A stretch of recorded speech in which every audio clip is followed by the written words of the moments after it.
성도님들 중에 혹시 그 먹사니즘이라는 단어를 들어보신 적 있으십니까? 먹고 산다는 표현하고 이 이념, 사상을 나타내는 그 이즘의 합성어입니다. 요즘은 고국에서 정치적인 슬로건으로 사용되기도 합니다.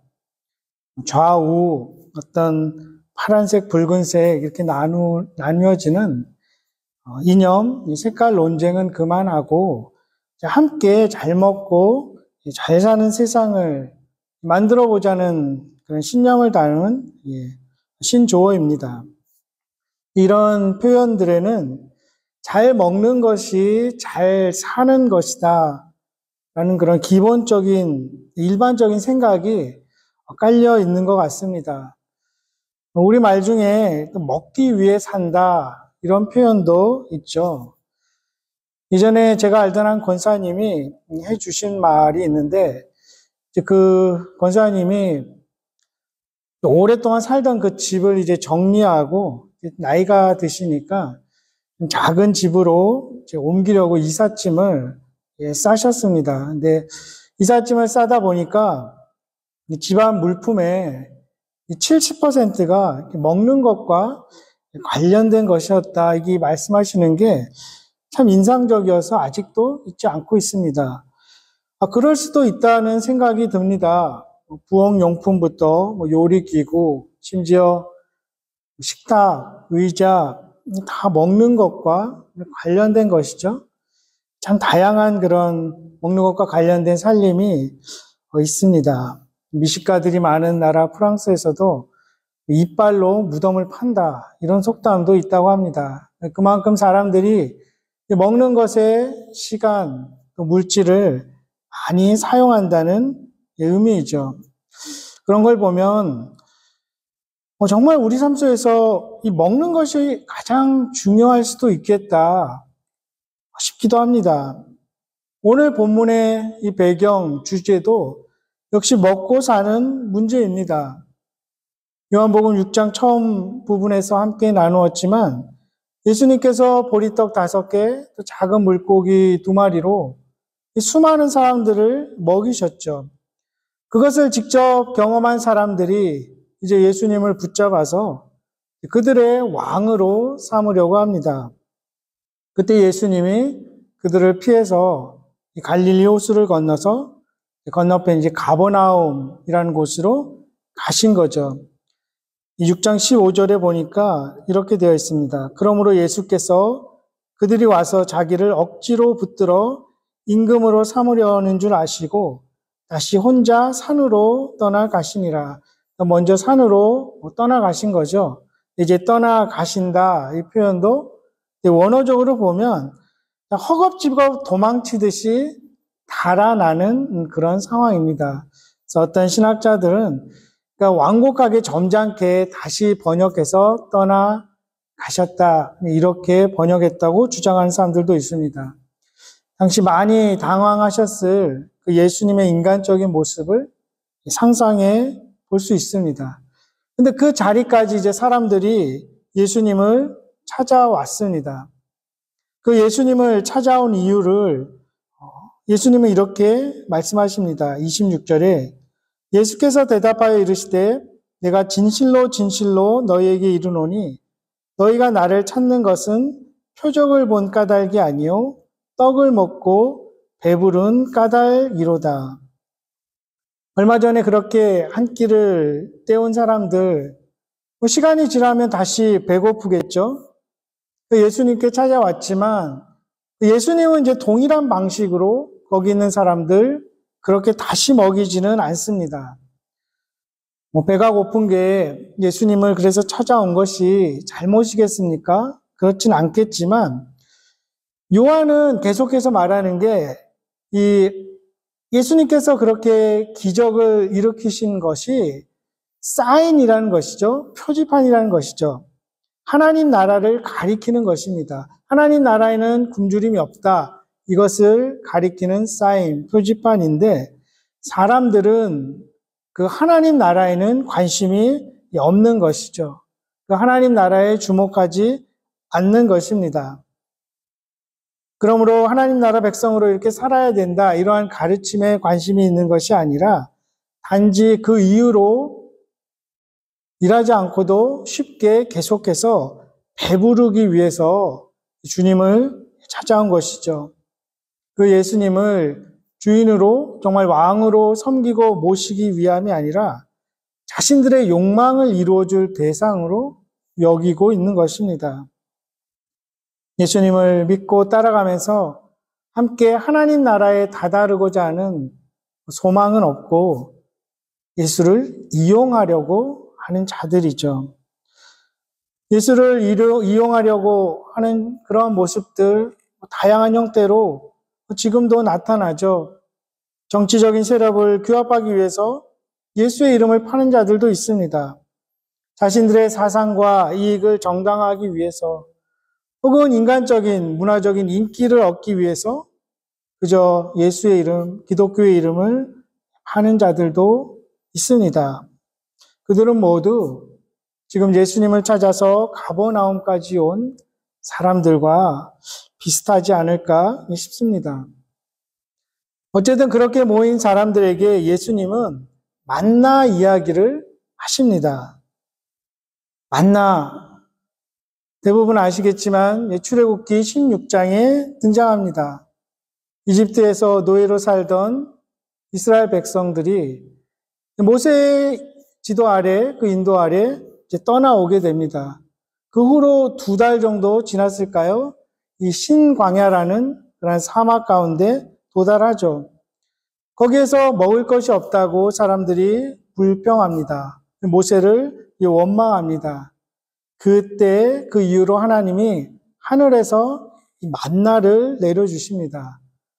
어떤 꿀맛이 나는 그런 과자 같고 빵 같은 것이죠. 이 만나라는 그 단어 자체는 히브리어로 이게 뭐지? 이런 뜻입니다. What is this? 그냥 그런 뜻입니다. 그런 만나를 내려주시죠. 아침마다 내려주십니다. 그리고 저녁에는 이제 고기가 먹고 싶어 하는 그들에게 메추라기를 보내주시죠. 그 후로 가나안에 들어가기까지 40년 동안 하나님께서 그 양식을 공급해 주신 것입니다. 사실 40년이나 걸릴 이유가 없었죠. 계획대로라면 불과 몇 달에서 1년 안에 가나안에 들어갔어야 되는데 그들의 불신앙으로 인해서 40년 동안 광야 생활을 했어야 합니다. 그래도 하나님은 택한 사람들이기 때문에, 그들과 함께한 언약이 있기 때문에 계속 그 양식을 공급해 주시죠. 그것뿐만 아닙니다. 신명기에 보면 그 40년 동안 그들의 옷도 헤어지지 않았다고 합니다. 발도 부르트지 않았다고 기록되어 있습니다. 그리고 또 어떻게 기록되어 있습니까? 한번 상상해 봅니다. 그 광야에서 낮이 얼마나 뜨거울까요? 그러니까 구름을 보내주시죠. 구름으로 그늘을 만들어 주십니다. 밤에는 춥다고 또 투덜대지 않겠습니까? 그래서 불기둥을 보내주셔서 따뜻하게 하시죠. 그리고 그 구름기둥, 불기둥으로 계속 그들을 인도해 가십니다. 그렇게까지 해 주셨는데도 이 이스라엘 백성들은 그저 배만 부르면 좋겠다. 그러면 노예로 다시 살아도 좋다. 애굽으로 돌아가도 좋겠다. 이런 막말을 하면서 불평했던 거죠. 그들은 하나님의 택한 백성으로 누릴 수 있는 그 자유보다는 그저 육신적인 배부름을 택하는 자들이었습니다. 물론 부족한 것이 있었겠지만 그들은 그 당장 부족한 것과는 비교할 수 없을 정도로 하나님께서 크고 많은 것들을 베풀어 주신 그것을 잊어버리고 감사하지 않았던 것입니다. 이 만나 자체도 그저 가나안에 들여보내기 위한 그냥 하나의 양식, 수단이었습니다. 그 자체가 목적은 아니었죠. 40년 동안 광야에서 헤매다가 그 죽고 말 백성들을 뭐 연명하기 위해서 어쩔 수 없이 하나님이 내려주신 거는 아니죠. 그들은 아침마다 그 만나를 주우면서 왜 하나님께서 이것을 우리에게 보내주셨는지, 여기에 담긴 신앙의 의미가 무엇인지를 인식하지 못했던 것이죠. 그냥 한 끼 배부르면 그만이었던 것입니다. 그냥 양식의 효용성에만 매달렸던 것이죠. 지금 예수님 앞에 모여있는 사람들이 그와 똑같다는 것이죠. 그래서 예수님이 그 만나 이야기를 다시 꺼내시면서 몇 가지를 말씀하십니다. 예수님의 이 가르침을 통해서 저는 간단하게 세 가지를 함께 나누고 싶습니다. 이 첫 번째는 그들이 먼저 꺼냈던 만나, 그리고 예수님이 말씀하시는 이 만나는 그들은 모세가 준 것이라고 여기는데 사실은 아니죠. 정확한 팩트는 하나님이 하늘에서 내려주신 것입니다. 32절 말씀대로 너희 조상들이 광야에서 먹은 만나는 모세가 준 것이 아니라 하나님이 내려주신 것을 분명히 압니다.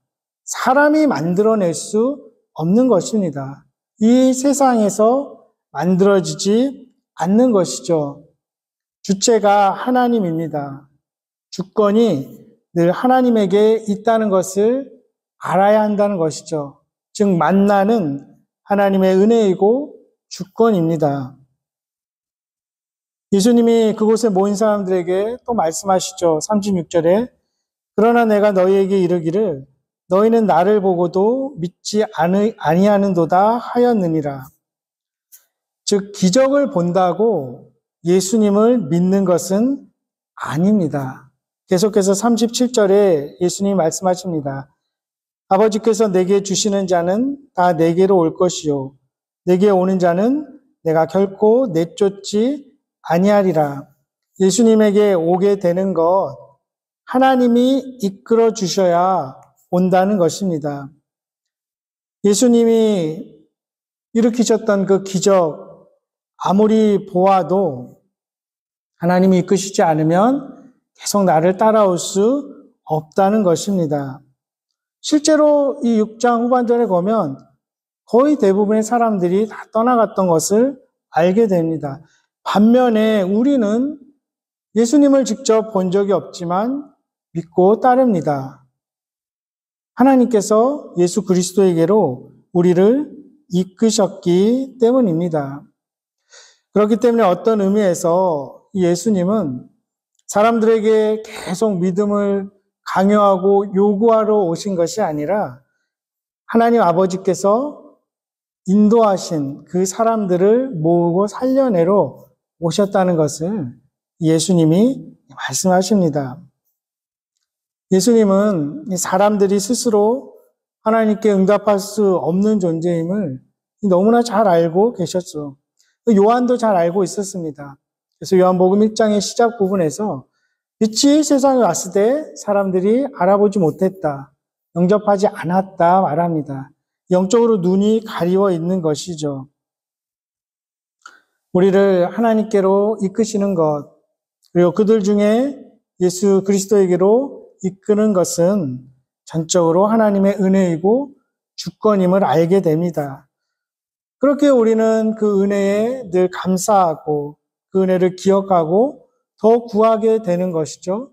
그리고 그 은혜를 이렇게 함께 모여서 높이고 노래하는 것입니다.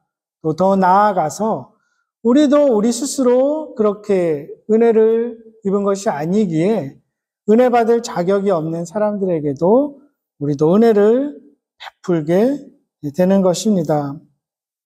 만나를 먹어본 적도 없고 오병이어의 그 기적의 현장에도 없었던 우리가 오늘 이렇게 예수 그리스도에게 나오게 된 것 전적으로 하나님의 은혜입니다.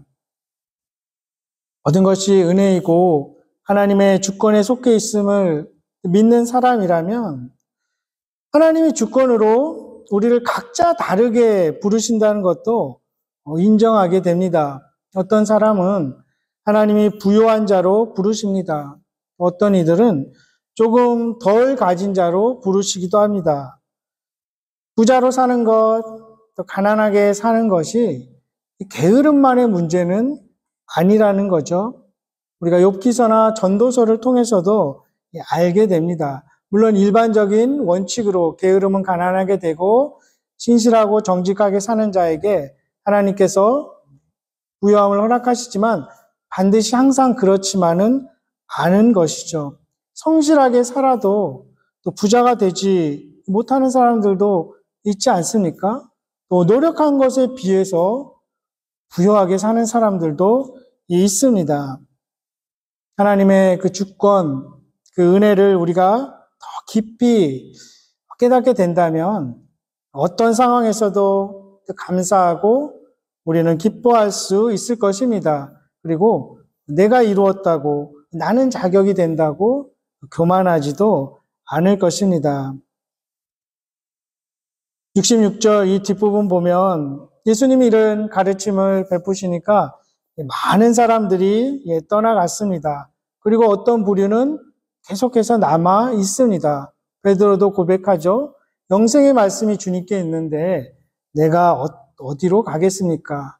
그러한 고백들, 물론 그들의 결단이 있었겠지만 그 결단 역시 하나님이 주신 은혜입니다. 그들의 의지나 노력이 아닌 것이죠. 그들이 보이는 열심, 신앙심으로 인해서 그들이 남아있는 것이 아님을 알게 됩니다. 두 번째로 만나 이야기를 통해서 사람은 이 육신의 떡으로만 사는 것이 아니라 하나님의 입에서 나오는 말씀으로 사는 것 다시 기억하게 하십니다. 이미 신명기 8장 3절에 나오는 말씀이죠. 너도 알지 못하며 내 조상들도 알지 못하던 만나를 내게 먹이신 것은 사람이 떡으로만 사는 것이 아니요 주님의 입에서 나오는 모든 말씀으로 사는 줄을 내가 알게 하려 하심이니라. 단순하게 먹고 배부르기 위해서 예수님을 찾아온 사람들에게 먹는 것이 사는 것이 아니다. 먹기 위해서 사는 것 아니다. 가르쳐 주십니다. 너희 조상들이 먹었던 만나도 일시적으로 생명을 유지하는데 필요한 것, 수단이었을 뿐이다. 정말 살아가는데 필요한 것은 그것을 통해서 하나님의 말씀이 있어야 우리가 온전히 살아갈 수 있다는 것, 이것을 가르쳐 주는 것이죠. 생명을 위해서, 영원한 삶을 위해서 하나님의 말씀이 필요하고 그 하나님의 말씀이 곧 예수 그리스도임을 계속 요한은 가르쳐 줍니다. 그리고 그 말씀을 받아들이고 예수님을 따르는 자들에게 예수님은 약속하시죠. 35절에 예수께서 이르시되 나는 생명의 떡이니 내게 오는 자는 결코 줄이지 아니할 터이요 나를 믿는 자는 영원히 목마르지 아니하리라.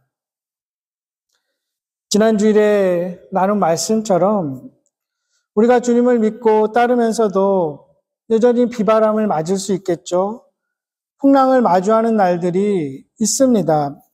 하지만 주님을 모셔드릴 때, 주님과 함께 할 때 우리는 반드시 올바른 목적지에 안전하게 기쁨 가운데 다다르게 되는 것을 우리가 나누었습니다. 주님이 배에 오르시자 배는 목적지에 도달했습니다.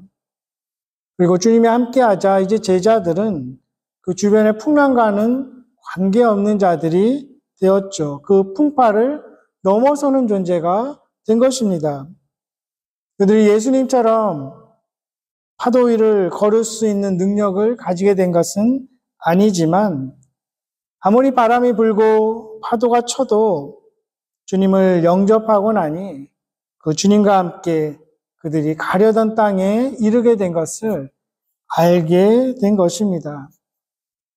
우리 삶 가운데 여전히 바람이 불고 파도가 칠 수 있지만 주님을 모신 후로는 성공을 해도 그렇지 못해도 어떤 상황에서도 감사하고 기뻐할 수 있습니다.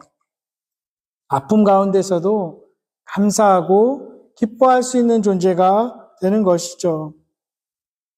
아무리 파도가 쳐도 흔들리지 않는 부서지지 않는 반석 위에 서는 존재가 되는 것이죠. 그 예수님과 함께 함으로써 앞으로 살아갈 그 날들 속에서 인생을 바라보는 안목도 달라지게 됩니다. 가졌다고 해서 자랑하지도 않을 것입니다. 가지지 못했다고 해서 부끄러워하지도 않습니다. 있어도 겸손하게 살아가고 없어도 당당하게 살아가는 사람들이 되는 것이죠. 또한 오늘 말씀을 통해서 알게 되죠. 우리는 세상에서 얻는 것으로 배부르는 자들이 아닙니다. 세상에서 얻지 못한다고 해서 또 배고픈 자도 아님을 우리는 깨닫게 됩니다. 우리에게는 세상이 알지 못하는, 세상이 줄 수 없는 물과 또 양식이 있기 때문이죠. 그 예수 그리스도를 영원한 양식으로 삼는 자들이 우리 그리스도인들입니다. 그렇게 세 번째로 이 예수님은 그 누구도 그 무엇도 아닌 자신이 생명을 주는 떡임을 분명히 하십니다. 35절에 자신을 생명의 떡이라고 하셨죠. 47절 이하에도 같은 말씀을 하십니다. 진실로 진실로 너희에게 이르노니 믿는 자는 영생을 가졌나니 내가 곧 생명의 떡이니라. 더 나아가서 53절 이하에는 예수의 살과 피를 먹고 마시지 않으면 생명이 없다고까지 말씀하십니다. 하지만 함께하는 자들에게는 부활을 약속하시죠. 예수께서 이르시되 내가 진실로 진실로 너희에게 이르노니 인자의 살을 먹지 아니하고 인자의 피를 마시지 아니하면 너희 속에 생명이 없느니라. 내 살을 먹고 내 피를 마시는 자는 영생을 가졌고 마지막 날에 내가 그를 다시 살리리니. 이렇게 분명히 약속하십니다. 물론 이 구절로 인해서 초대교회 당시 사람들 성찬식을 하면서 오해와 박해를 받기도 했습니다. 저 사람들, 그리스도인들은 정말 모여서 사람의 피와 사람의 살을 먹는다. 이렇게 오해받고 박해를 받았습니다. 하지만 이 하나님 말씀의 초점은 예수 그리스도께서 직접 십자가에 달려서 찢기시고 피 흘리셔야만 한다는 그 사실을 미리 가르쳐 주신 것이죠. 예수님이 이 땅에 오신 것이 그저 사람들 배부르게 하기 위한 것이 아니라 그것도 필요하겠지만 궁극적으로 그 무엇보다 영원한 생명을 주시기 위해서 자신의 몸을 내어주셨다.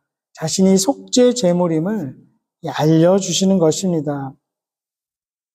예수님이 가르쳐 주시는 것처럼 그분이 생명의 떡입니다. 그분만이 우리의 길이고 진리고 생명입니다.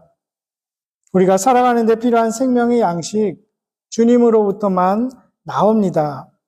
우리는 이 세상에서 만들어지지 않은 떡을 늘 먹고 살아갑니다. 그 하나님께 우리 늘 감사하십시다. 우리 그리스도인은 세상이 주는 세상 땅에서 만들어진 떡을 위해 그것을 먹고 사는 자들이 아님을 늘 잊지 마십시다. 특별히 사랑하는 우리 청소년들, 이 세상이 주는 양식을 쫓아 살아가지 마시기 바랍니다. 세상이 주는 불우한 떡, 혹시 헛된 양식이 있다면 단호하게 거절할 수 있는 그러한 믿음과 지혜가 있기를 소망합니다. 세상이 만들어낼 수 없는 영원한 생명의 양식을 약속하시는 예수 그리스도, 그분의 말씀을 끝까지 붙들고 믿고 따라갈 수 있기를 기원합니다. 또 여러분들이 또 우리가 함께 찬양했던 것처럼 나의 평생에 단 한 가지 소원, 주의 아름다우신 보며 사랑 노래하는 것, 나의 왕 되신 주님의 얼굴 구하며 주 사랑 안에 머물며 사랑 노래합니다. 이것이 예수 그리스도를 향한 여러분들의 진실된 평생의 신앙 고백이 되기를 기도합니다. 영원한 나라에 영원한 생명을 이미 소유한 자답게 우리 계속해서 진리대로 살아가십시다.